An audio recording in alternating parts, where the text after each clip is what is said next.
What is crack-a-lackin', fellow thermonuclear AFers? I am at Dan Valley coming at you with, depending on where you're consuming us, either a standalone mini pod on the Bradley Beal trade sweepstakes or an intro to what is a long-ass podcast on the Pacific Division teams and their offseason look-aheads. Grant and I did like 90 minutes on that, so go check out the full episode or the individual clips will be posted on YouTube. Good time to just remind you that if you're just checking us out for the first time for some reason, subscribe to us. Apple, Spotify, hit that sub button on YouTube. We're pumping out a lot of content, including videos, short clips, germane to only Instagram, TikTok, YouTube Shorts, the whole nine there. But yeah, let's get into this. So the Bradley Beal and the Wizards, we need to get the phrasing here because it was so funny. Both Woj and Shams basically had the same phrasing. Woj, the beginning of his article, is this: as rival teams begin reaching out to the Washington Wizards to explore the possibility of trading for three-time All-Star guard Bradley Beal, team president Michael Winger and Beal's agent Mark Bartelstein of Priority Sports are staying in close contact to discuss scenarios presented to the franchise, sources told ESPN on Wednesday. Shams effectively tweeted that Beal and the Wizards will work together to find him a destination if they decide to rebuild. The framing is just funny. Bradley Beal has that no trade clause, which it's really kind of hysterical that they gave it to him. Like the fact that they gave out the NBA's only no trade clause after guaranteeing him $251 million as if that just wasn't enough. And it included a player option on top. I don't know that I've ever seen a team lose a negotiation more. That's just good for Bradley Beal. But the Wizards have really painted themselves into a corner there. Of course, they don't have to work together because Beal can veto any trade he has. My first thoughts on this, because we're going to get to Bradley Beal trade destinations, but very quickly, Michael Winger in that intro presser was pretty candid about saying the Wizards are not contenders as currently constructed. All the reporting behind that, based off things he said, it really made it seem as if he does have full autonomy to run monumental basketball. And that would mean if he wanted to rebuild, he could. And there were some hints of reporting that if they wanted to rebuild, they could. This reporting coming out now, I take it as, okay, Ted Leonsis is actually going to allow them to do so, which is something I talked about this with Believe in Wizards. That's a great podcast. Check it out. Matt Moderno, we talked about this and we were just skeptical, or at least I was collectively skeptical that he would have that agency. Yes, you could guarantee it. Yes, he left the Clippers, and so it infers that he could have the freedom to blow this thing up. But would he actually have it? It's more of a believe it when I see it. And I'm there just because Ted Leonsis is involved. This is the Wizards we're talking about.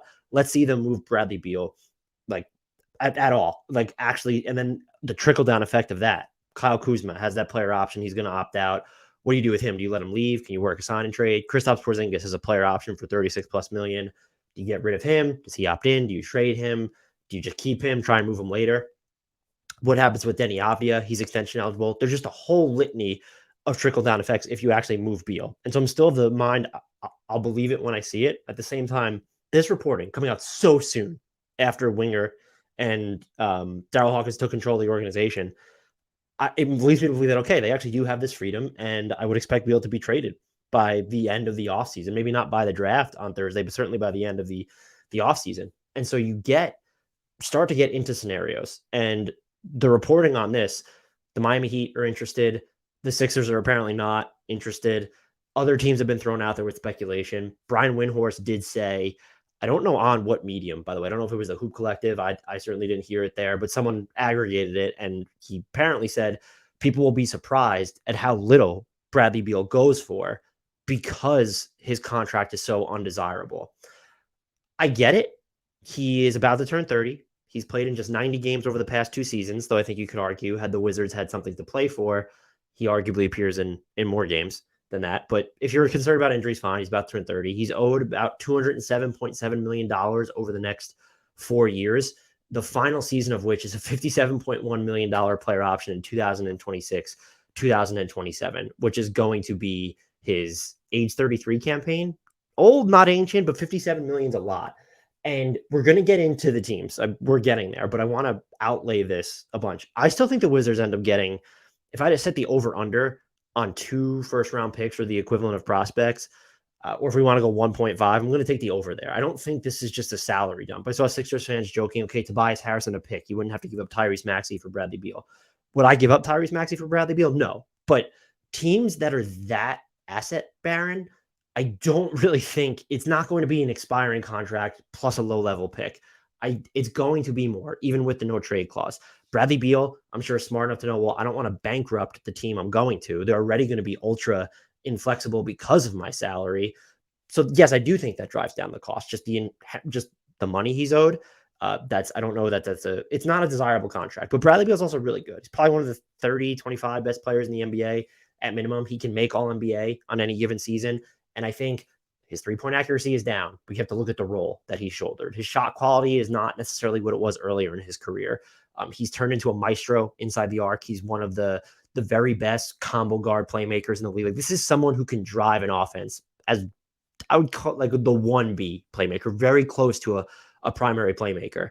And that's huge. And the way that he can get defenses scrambling in the half court, also huge. And I firmly believe you put him on a team, and even if the Wizards just turn around and traded for a different type of point guard, I think that you see his outside shooting reach another level.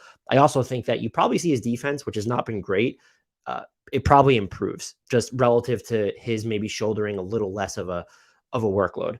So there are situations where I think you look at the contract and go, well, we're not bringing him in to be our, alpha, and he's not going to be our highest paid player. That creates other issues, though. And for the Wizards specifically, yeah, they should have moved him already if this was the end game, but it's a different regime. You can't throw that on Michael Winger. But they should have moved him already. Like, this is just terrible asset management by the Wizards in general. Looking at Ted Leonsis, why not make the decision to get rid of Shepard sooner? And the other thing here, we talk about trickle-down effects, you're probably not going to get as much, if anything, for Kuzma, should you have to agree to a sign and trade. Or you're going to get into the bird rights trap with him anyway and end up with him on the roster, and maybe he becomes harder to trade on his next deal. I don't know. Could be the same thing with Kristaps Porzingis. They've mismanaged this situation. And so the time to trade Bradley Beal has already passed. It was when he didn't have a no trade clause. Still, I think you're going to get, I'm going to set the over under at 1.5 first round picks or equivalent prospects, and I'll take the over. And I think if I moved it to 2.5, I'm not saying high level picks, unprotected picks from the Magic or somebody, or even the Thunder. But if I had to, I would probably nudge it towards the over of 2.5 there as well. Like, maybe it's someone has only a year left on his rookie scale, and he's going to be like an Obi Toppin type situation. I don't think the Knicks get involved, but just as a means for that.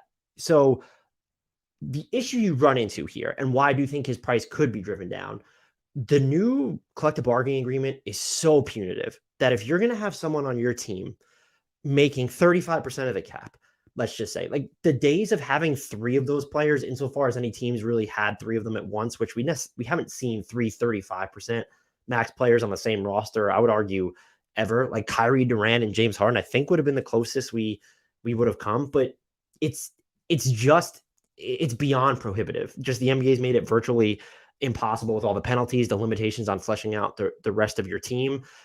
And for some of these other teams that we're going to mention, I think we need to bear in mind, if you're going to be on that second apron, which is like $179.5 million, I haven't been able to figure out whether it kicks in this summer, like if it kicks in for the next league year, or if it's the one after. Like, some of this stuff is being phased in, but you can't, if you're the Clippers, for example, you can't trade your 2028 and 2030 picks. You can only trade up to 2029, because when you're over the second apron, they kind of wall off a pick that is 7 years out of the draft. And there's just other restrictions there. And I'm still even just learning about them. Like, if you're $7 million, this is one that just got by me. If you're $7 million past the first luxury tax apron, you lose like a chunk of your mini MLE, essentially. Just absolutely, like, this stuff is just absolutely wild. I can't believe the players union agreed to it still. So, but those are the limitations teams are up against. And so many of those are probably the teams that, or some of those at least, that Bradley Beal wants to go to.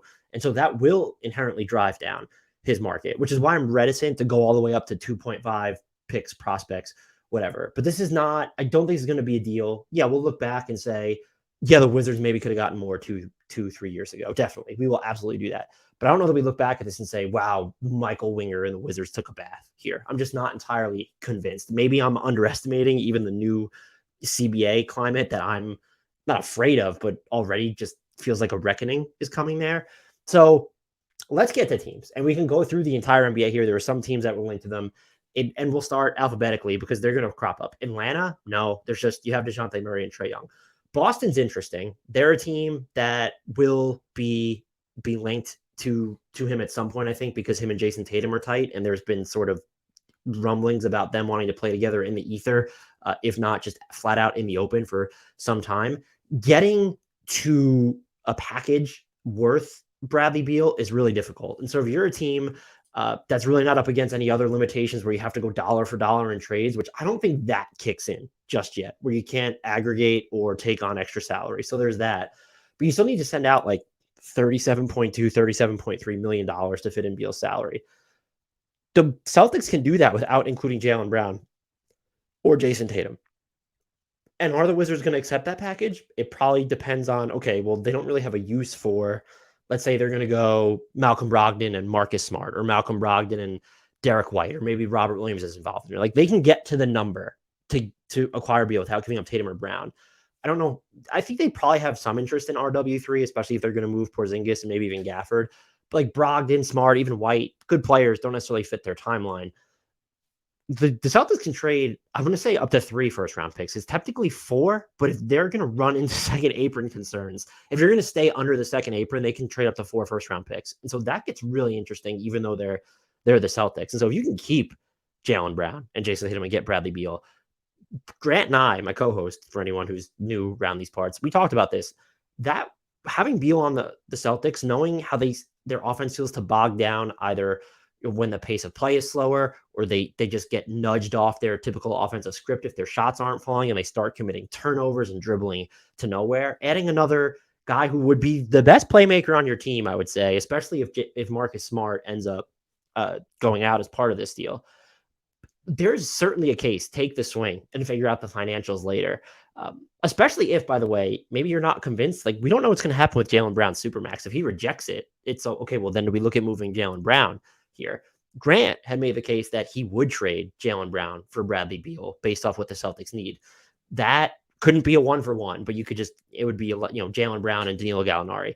I think the Wizards are the team, though, that ends up having to send out other assets there, and their first round pick situation is wild. I don't know why you want to send out a first round pick in this scenario if you're them. And so I think you then get into 3-team scenarios where it's okay, Jaylen Brown to where, and the Wizards are involved. And it's, Jaylen Brown, does Portland give you number 3 for Jaylen Brown, which would then land Bradley Beal in Boston, and you're building framework. I'm just throwing out framework that way. I guess I don't think Portland's going to give up number 3 for Jaylen Brown, would be my guess. But maybe there's other stuff, like, can you get Denny Avdia over to Portland as well? And if you're Washington and it costs you Beal and Avdia, maybe seconds, to get the number 3 pick in this year's draft on top of what you already have. I think there's some people that might even argue, hey, throw out the number 8 pick in there, and then but that's to move up 5 spots. So it gets really, really freaking weird there. They have Johnny Davis, they have Corey Kispert, they have Daniel Gafford, who actually might make some sense for Portland. So you can expand the deal. Even DeLon Wright or Monte Morris is a backup guard for them. That's one route you could go. But if Boston's going to get Bradley Beal, I don't hate it. I actually like the destination. Like, finances be damned. And I think their package will be rather competitive. Even if they're, let's say Jaylen Brown isn't involved. That's when you try and find other players. Can you get extra first-round equity for Derek White, Malcolm Brogdon, RW3 if Washington doesn't want him? But I think you have at least one player Washington would want in RW3. That's my guess. Maybe not, but you can move these other guys. I don't know if Brogdon's worth a first, maybe to a contender, like a really late first. But then your money has to go back to the Wizards there. If they're rebuilding, that shouldn't be too much of an issue. But I would think Derek White and Marcus Smart and RW3 certainly get you additional first. Plus, you have all your own first after the one that conveys to Indy this year. So I think they're a sneaky destination. The Nets, they'd be kind of wild because they have Mikal Bridges and Nick Claxton. And so let's just say they decide, okay, those 2 are off limits, and we'll go from there. I mean, they're going to have problems getting to the salary. Well, they won't even. They have Joe Harris's expiring contract, and they have Ben Simmons. Like, you could just use Ben Simmons, has 2 years left on his deal, for Bradley Beal straight up. How many picks do we need to attach to interest the Wizards here? And we'll even, maybe we'll throw in Cam Thomas, Day'Ron Sharpe, and they have, look, the Nets is their own draft is pretty strapped, but they have Phoenix's first this year that checked in at number 21. They have Phoenix's first in 2025 and 27 and 2029, plus Dallas's pick in 2029. And there's some swap rights sprinkled in. So they could, I'm not saying they should, but like, they could trade a bunch of picks themselves. And so Ben Simmons plus picks, Does that get it done? And you're the Nets, you're decided, hey, we don't control our own draft, and so we want to win now. Beal, Mikal Bridges, and Nick Claxton. And if you keep Dorian Finney-Smith as part, Cam Johnson as well, if you keep him as part of it, I mean, wow, that's a core. I feel like they're a team that could theoretically be linked to Beal. I doubt they will be. I feel like that's not how the front office thinks, but that would be interesting. Charlotte's just a big fat no. Chicago also a no with just Zach LaVine and DeMar DeRozan there. Cleveland's a no. They've made their trade. Dallas would probably love to get involved, but they can trade this year's first. So the number 10 and a 26 or 27 first, depending on how the obligation to New York shakes out. And then what? Salary? So you're looking at Davis Bertans and Tim Hardaway Jr. or Tim Hardaway Jr. and Maxi Kleber doesn't get you there. So their best offer, and I think they're a team that would probably have to field their best offer here. It's salary filler plus Josh Green, Jaden Hardy, and 2 first-round picks, one of which is top 10. Does that wet the Wizards' whistle? Maybe. But then again, Beal, if you think Irving's going to come back, Beal's not what you need on this team. That's sort of okay, Kyrie Irving is leaving.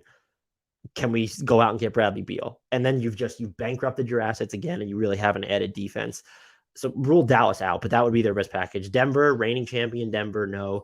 Detroit, I just don't. He'd be interesting here. I don't want to skip over these teams that I feel like don't get covered enough, especially now. But I would be interested to see Cade Cunningham play with Bradley Beal. Cade Cunningham, Bradley Beal, Jalen Duren. I would actually love it, but they're just not. Beal's about to turn 30, and I still think even after spending all that money on Monty Williams, even after having Bojan Bogdanovic, they have the number 5 pick. They have Jaden Ivey. The way that they pulled out the Jason Wiseman trade, they're skewing win later. The Warriors, I think this is a team that's going to come up, and you can get to the money if you're, without breaking up your core, because Jordan Poole is going to start making $28.7 million.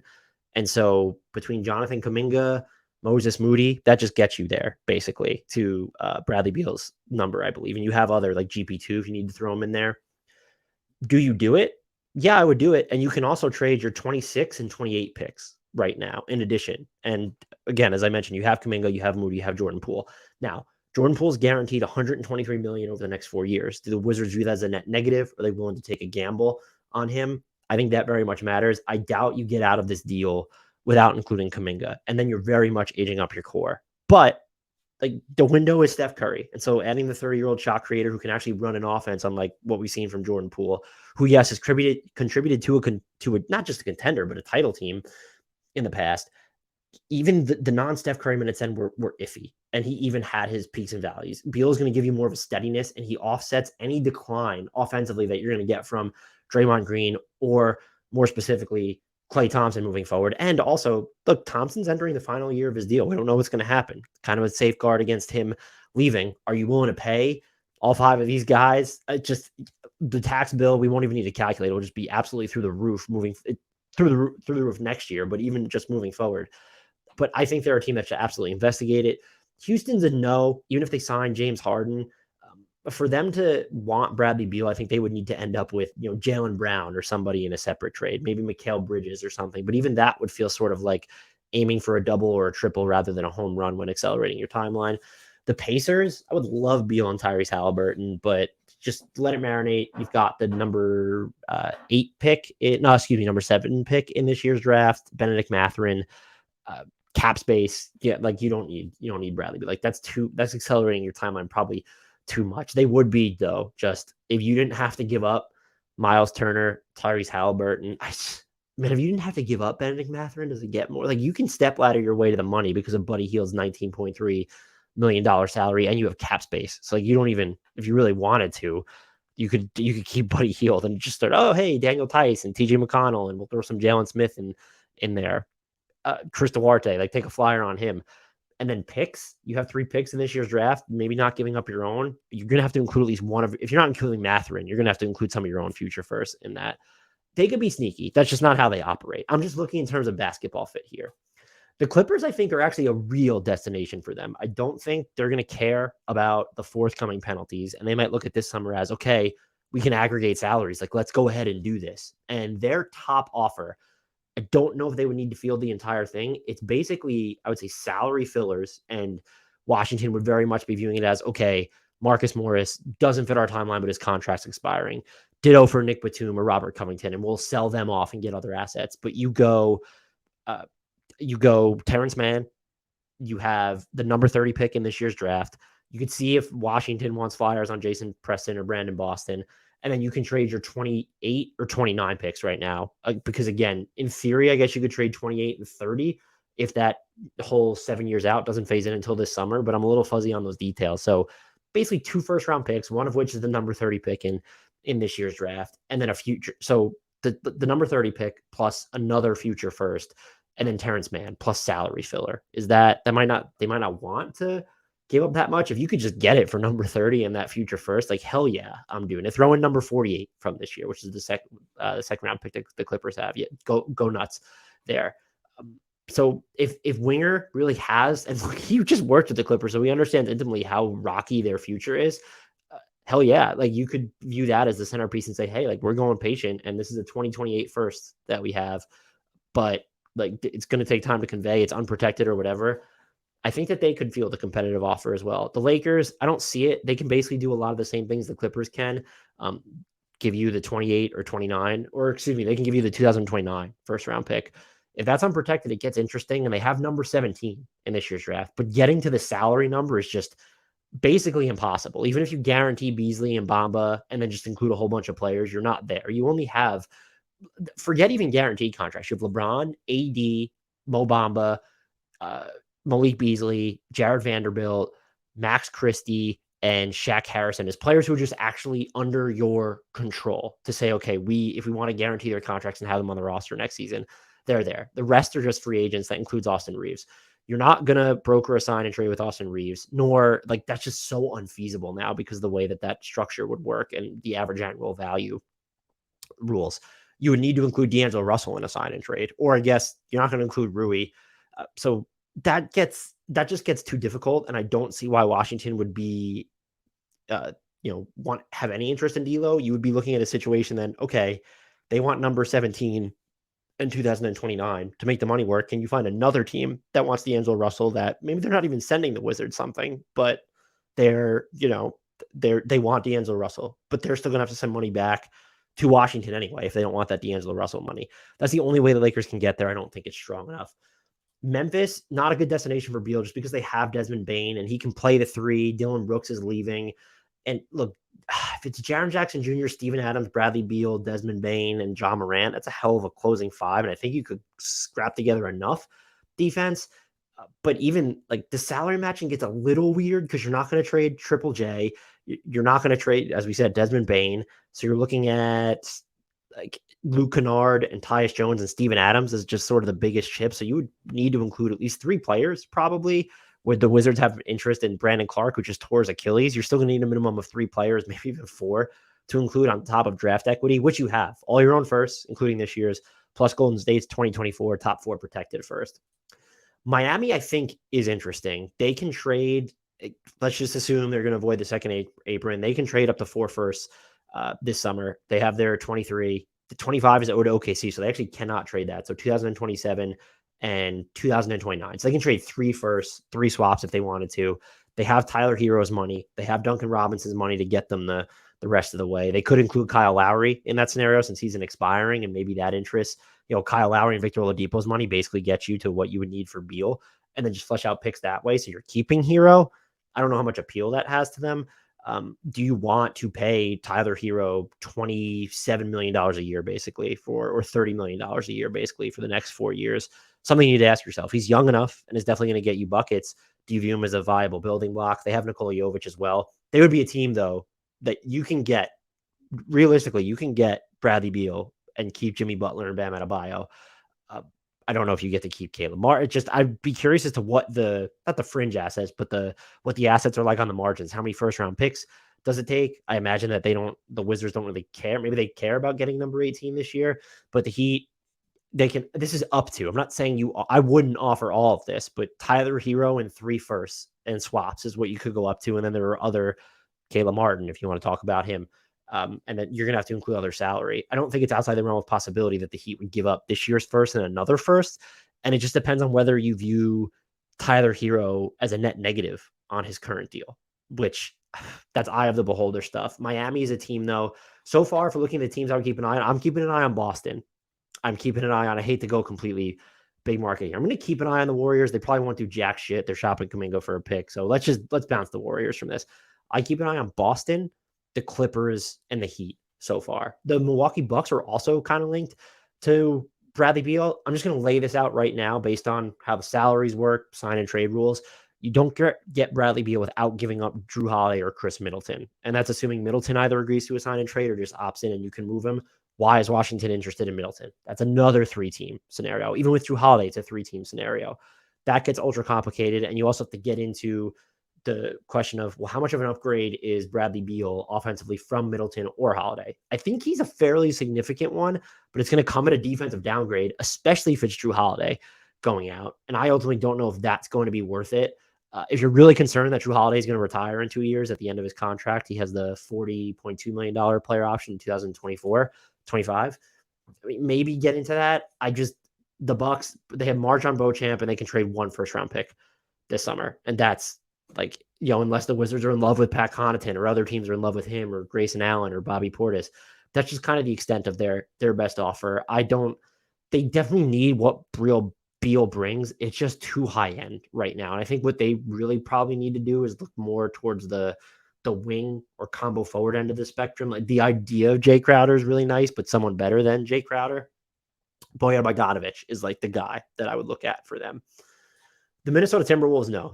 I don't even know. Yeah, if you throw Jaden McDaniels on the table, the Wizards might take whatever you want in terms of salary matching. But you go Towns for Beal or something, you could go that route. I just don't know why Washington. Yeah, they get younger, but I don't know why you do that. So I guess this could be a sleeper team technically. And if you had Beal, Edwards, and Gobert, let's just say is the baseline, wow. I probably wouldn't give up Jaden McDaniels for Beal at this point. New Orleans Pelicans, they have CJ McCollum and Brandon Ingram and Zion. I think that they need to diversify their front line more than anything. And I guess they could use a point guard. Beal isn't really that. If you looked at, pick equity for CJ McCollum and salary, just to go from McCollum to Beal, how much of an upgrade is that? I guess it's an upgrade, I would argue. But CJ McCollum, I think you could say he's probably the better off-ball player at this point, but Beal just hasn't had the same opportunity there. This just feels like a non-starter for me. And perhaps it would change if they did something that like nuclear that skewed all the way towards defense. And there's the whole, even if you traded Zion or Brandon Ingram for the number 3, it just wouldn't make sense to go after Beal. The Knicks, another team, I think are going to be linked to Beal because they have those future firsts and some intriguing young players. And they definitely need the idea of Beal's skill set. But it's just like, I won't call him a questionable shooter. I think he's a better shooter than he's shown. This is not Josh Hart, RJ Barrett level stuff here. We've seen him be able to create for himself beyond the 3-point line. And I think if you put him in a more streamlined role next to someone like Brunson, we see that skyrocket. I just wouldn't skew that small, which is why it's so tough to upgrade the Knicks in a meaningful way. You need whoever you're acquiring to crack your closing lineup, which Beal would do, but it preferably also needs to come on out of the 3 or 5 spot, I guess, if you're factoring Julius Randle into here, because let's say you're not as married to RJ Barrett or Mitchell Robinson. Beal doesn't really give you that, even if you wanted to run smaller and consider him a 3. You can, I guess, reevaluate the idea of Beal in New York if they're getting rid of Julius Randle as part of the process, because then it's, all right, we have Jalen Brunson and Bradley Beal, and we'll flesh out from there. But, and this is a perfect example for a team, if you're going to give 35% of the cap to Bradley Beal, you also can't have him be your best player. It sounds weird because of how intrinsically limiting the new CBA is on teams that are going to spend to the moon. But if you're going to commit, so looking at Bradley Beal's salary for next season on top of Jalen Brunson's, your 2 best players are going to cost you $70 million. Not the end of the world in the grand scheme of things, but you want one of those players to be better than Bradley Beal. And I think one of the forms of reckoning that we will see as part of the new CBA is, and look, there was also the player awards that were established where you need the minimum games played to hit all NBA. There's probably going to be some more wonkier all NBA results, I would imagine. And that makes it less likely if someone happens to qualify for supermaxes. I think the standard for these supermaxes are going to increase, that it's going to be harder to get. Whereas Bradley Beal, let's say the 25th or 30th best player in the NBA, he's not going to get that. And you're also not going to get it as later in your career. And this is not the super max, but looking at James Harden as an example, where he might have been a no-brainer max going into, was he going to turn 33, 34? How old is I've been saying James Harden the age for like weeks now, and I keep forgetting it. He's going to turn 34 in August, whereas he might have been previously just as he wasn't a no-brainer max to begin with, but it would have been easier to give him the max and just work around it. You're going to see players not get that full boat as late into their career. There'll be certain ones where it's just, LeBron, give him whatever. But the James Harden, I think, is a perfect example where I'd be pretty surprised if he got the max this year. And so the standard for giving out the max is going to increase when you look at their age and then also the quality of player that they are. And those two things are often related. But even Bradley Beal at his peak was never the 10th best player in the NBA. And so if you're the Knicks, to make him your acquisition, unless you're, again, if it's Randall and I don't even know if it's Randall and one young player and one pick, yeah, maybe. Or if it's just Randall and salary filler and 2 picks, yeah, then you look at it. But I just don't, bringing Bradley Beal into an ecosystem that has Randall and Brunson and Barrett, and then Josh Hart will come back. It just feels awkward because he's not a caps lock shooter. I don't think he's a spacing liability, but to bring someone like him in, I would almost argue that Zach LaVine's a better fit for the Knicks than Bradley Beal is. And I actually would just argue that he's a better fit. People feel bad about his contract. I really don't. I would actually trade for Zach LaVine if the costs were the same. If it's just, hey, salary filler and we're going out as far as 2025 and it's not unprotected or something. Yeah, I'm doing it without question. That's for the Knicks though, specifically, I think unless the cost is just so low that you might as well roll the dice, it needs to be a situation where, hey, Julius Randle's leaving as part of the process, because then you're still going to have to play smaller. But if it's, let's say you're left with Beal, Hart, and Brunson as your 1, 2, 3, and then maybe Barrett's still your 4 if he's around after the trade. That's just more appealing to me. I just don't think that you can go Brunson, Randall, and Beal. That's just too many. The overlap that you're experiencing with RJ Barrett there, and even Josh Hart, like the spacing overlap, you won't experience it as gravely with Beal, but he is someone who should have the ball more than even an RJ Barrett does. And so that just puts a lot of strain on Julius Randle and Jalen Brunson. And again, if RJ Barrett's still there as part of the deal, to change the way they operate. The Thunder, look, I'm going to be honest. I want the Thunder to do it. Josh Giddey, Bradley Beal, Shai Gilgeous-Alexander, Chet Holmgren, Jalen Williams, like, you're not trading any of those dudes to get Bradley Beal. Look, you're going to be able to get to, if you want, $32 million in cap space. And so if you still need to find money to ship out for Beal, so that's at 46. And so you need another, let's just say like 15 to 18 million. You're gonna have to make some tough decisions. It's okay, do we include Josh Giddey, or do we include Lou Dort? And then you could fill it out easily from there. Is Lou Dort, is that worth giving up Bradley Beal? I'm just going to say they won't do it. They probably shouldn't do it. But I would also pay gobs and gobs of money to watch SGA, Chet Holmgren, Jalen Williams play with Beal. SGA, Chet Holmgren, Jalen Williams, and Beal. That's a hell of just a core. Maybe Josh Giddey's still left over. If you're trading Dort, how many picks are you including, though? Like, you could certainly get there. There's just so many different packages they could build and the extra flexibility, but they won't do it. And I understand why they won't. 4 years and 200 plus million a lot, rounding into his age 30 season. And you do have to start, to their credit. You've paid Shea. They're not going to get ultra expensive for quite some time, but Giddey is extension eligible after this year.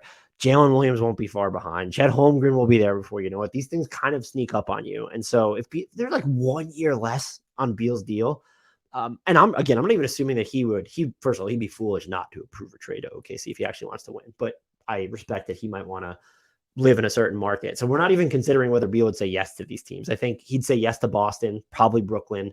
But would he say yes to Dallas? They're not going to get involved in that. He'd probably say yes to the Warriors, the Clippers, the Lakers.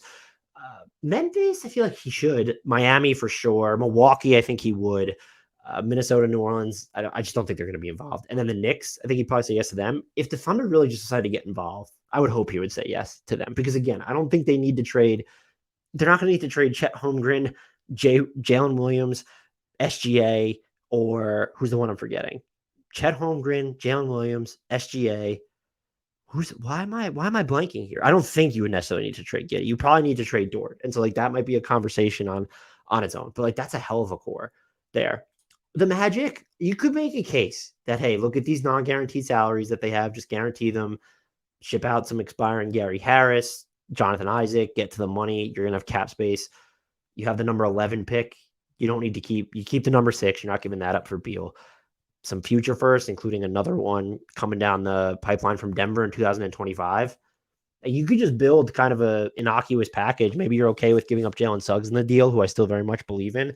You could make a case. They're not gonna do it. If they make a major move, I think it'll be on a more minor scale. But I think you could make the case for them to do it. And they could do it without trading Paolo, trading Franz Wagner, trading number 6. And I would think you could, maybe the Wizards want Fultz. Is that a deal breaker for you? But you might not even need to trade Wendell Carter Jr. It's just, you can build your package strictly around, let's just say, salary filler, maybe some Cole Anthony if they want him. They want, take a flyer on Chuma. Do they like, but you could just do picks and salary and have the crux of your roster still in place without giving up number 6. That's appealing to me. I'm not going to lie. So would Bradley Beal approve of it? I would hope so. The Magic are promising, but the Magic aren't going to do it. The Sixers reportedly not interested, per Kyle Neubeck of Philly Voice. I totally understand why. You're expecting James Harden to come back, and I would be intrigued by a core of him, Maxey, Beal, and Embiid. But how often do those 4 play together? And look, is it Tobias Harris and a pick? What is that? What is that getting you? Honestly, what is that getting you? That would be bottom of the barrel type of offer there. So they're not interested. And they wouldn't even, they're less likely to revisit it, I guess, if Harden leaves. And even, I wouldn't trade Maxey for Beal. I'm too high on Tyrese Maxey, and that feels just like, okay, Beal's so much older and he's so expensive. Yes, he's clearly the better player, but I don't know that him, Harden, and Embiid, you only want to make that deal in theory if Harden and Embiid are still there to maximize that. And then you're very much just saying, okay, this is it. And then this timeline's going to blow up after this year if we don't win it all or make the finals or something. The Suns, Durant, Booker, and Beal would be very interesting. They have no way of acquiring Bradley Beal. The Wizards would have to be in love with DeAndre Ayton and not getting any picks back. The Blazers, I don't think Damian Lillard and Bradley Beal. It's just, could we stop with Bradley Beal's at least a properly sized 2 guard, or even, I don't know. They still list him at 6'5", or they bump him down to 6'4". Let's check here. He's at 6'4". So yeah, we're done with the 2, not very tall guard shit in Portland. We've seen too much of it already. They shouldn't go after it. They're not going to give up a number 3 pick to do it. I don't think. Maybe he's worth the number 3 pick to certain teams, but the teams to which he's worth the number 3 pick are never going to have the number 3 pick. So this is just not the player. I think it needs to be more of a wing combo forward big that the Blazers, Pascal Siakam, Brandon Ingram, if it was, you're going to skew offense, even Zion Williamson is going to make more sense there. Mikal Bridges, I just can't see it. Sacramento, think about that offense. I just throw Keegan Murray on the table, some future firsts, or just all future firsts in salary. I guess maybe, but Sabonis, Fox, Beal, that doesn't do it for me. They very much need a wing. They need a wing, and on a lower level, they need some backup, like frontline depth. And at this point, they might even just need a different type of 4. You do have Keegan Murray there, but if Barnes is going to leave, you're going to have to change up your rotation. It gets a little shallower on the front line. The Spurs, what's the going rate for Bradley Beal? Could they just take him into basically cap space and give up Devontae Graham? Is that of interest? They're not doing it. But if you're looking to really streamline the development of Victor Wembanyama, and Bradley Beal says, hey, I want to play for Pop, who's rumored to going to sign like a 3-year extension or something like that. This poor guy, by the way, if he signs a 3-year extension, he probably just really wants to retire. And the Spurs went out and got Wemby, and it's like, I can't really retire. But yeah, the Spurs, no, they're not. Let's not even waste our time. They don't make trades like this generally. Maybe they get involved as a third-party facilitator for another team. Beal in Toronto, everyone's going to say they don't want the contract. Beal in Toronto, if he would go, I like it. I don't know what you've already traded your 2024 first, so you can't convey a first. You have this year's first at 13, and then you could trade 26, 28, and technically 2030 if you don't think you're going to be if you're not a second apron team this year, which I don't think they would be. What's the salary meat and potatoes of this deal? Because Van Fleet is a free agent already. Gary Trent Jr. is probably going to become a free agent. If he opts into 18.8, that helps you get there. So you're going to need to give up OG Anunoby and more salary to pair Beal with Siakam. And then what is the end game here? Beal, Siakam, Barnes? Super intriguing. But are you bringing Fred VanVleet back? Are you looking at signing trades for Fred VanVleet to the Wizards, which I guess would help with some of the salary matching? it's just tough for me to finagle what the package would look like here because you're not going to trade Scotty Barnes. And so it's very much OG Anunoby and picks plus other salary. And so you could do it. You have Chris Boucher. You have, I don't think they've waived Thaddeus Young yet, so you could use that contract to your advantage. You have Otto Porter Jr. now on an expiring deal, Precious Achua. You could get there. I just don't know, if you're giving up OG Anunoby, who's about to command a new contract, is this another 3-team, 4-team scenario where you're sending OG to Portland, or I don't really like him in Memphis, or Brooklyn, or the Knicks, just somewhere, the Kings, the Warriors, and they're sending stuff to Washington? How much does it take on top of Anunoby? I wouldn't be against it, especially if Van Vliet is leaving. I'd probably like those two together, even though they're on the smaller end, just because of what Van Vliet does defensively. And if you're willing to foot the bill. So, and if Trent's leaving and you're going to bring Van Vliet back and Pirtle back and Siakam and you have Beal, I would love to know what your salary is like. Just Siakam and Beal next season together are going to be making like 80 plus $million, closing in like between 80 and 85 million. That's a lot. And then if you had Van Vliet's next contract to that, okay, it gets weird. I wouldn't, if you would go to Toronto, I would just investigate it. I would if I were the Raptors, depending on how much does it cost on top of Anunoby. I think the salary to get there, you probably just wouldn't mind. So Anunoby, other salary, how many picks does it take to get there? Utah, no. I mean, they could just take Beal into cap space, which is interesting. And Kessler, Markkanen, Beal, I'm like, do you get away with keeping up? You just have so many future firsts. And so you add number 9 in this year's draft. I guess you don't give that up for Beal. If it's just picks, and it's costing you cap space, and it's just like why not? Like, unless you really want to rebuild and kind of juice up the value of your own pick, but you have all these other first round picks. I mean, if you look at just Utah's stash of picks is just like they're reaching in terms of future first, just OKC level, circa a few years ago. And now OKC is starting to kick those down the road. So they have 3 firsts in this year's draft, I believe. I should double check that. They have number 9 and number 28 and number 16. So they have 3 firsts in this year's draft. They're a little bit light when it comes to 2024. They only have their own, but they can, and that's owed to OKC. But with top 10 protection, if you get Beal, it's probably gone. That's interesting, actually. Yeah. And then in 2025, I mean, I have it actually written down here. So you're looking at the Jazz's bounty of picks in 2025 is when it really starts to get interesting. They have their own. Cleveland's unprotected. Minnesota's unprotected. In 2026, they have their own swap rights with Cleveland or Minnesota. In 2027, they have their own. Cleveland's unprotected. LA's, the Lakers, top 4 protection, and Minnesota's unprotected. In 2028, they have their own, and then swap rights with Cleveland. And then in 2029, they have their own. Cleveland's unprotected pick, and Minnesota's at top 5 protection. I mean, holy shit. Like, just if it was, you didn't have to send out any bodies at this point. It's okay. We'll take Bradley Beal into cap space. Maybe you have to send out some bodies if you want to bring back Kelly Olynyk and carry Jordan Clarkson's hold, but you get a bonus if Talen Horton-Tucker opts out. I didn't think he would. John Hollinger of The Athletic said he might, though. And so if that happens, if it was just cap space and just like, hey, we're going to throw you one of these imminent picks too, it's not even distant. If you really want to rebuild, I get why you want it. And Bradley Beal's obviously not going to Washington. So this was a way longer than I intended it to be. Bradley Beal trade destinations. I hope you very much enjoyed it. Might make this its own podcast now on the actual podcast player. But let me know where you think Bradley Beal should go, your favorite destinations. Until next time, and as always, please remember to rate, review, subscribe, join our Discord, follow us on the socials, links in the podcast and YouTube description. Check out our merch. The link to that is in the podcast and YouTube description. Tell people about us if you've done all those things. Shout us out on Twitter. Quote us with things that you like that we said, maybe that you even didn't like. And that's it. So until next time, I'll leave you with a shout out to the one, the only Frank Ntilikina.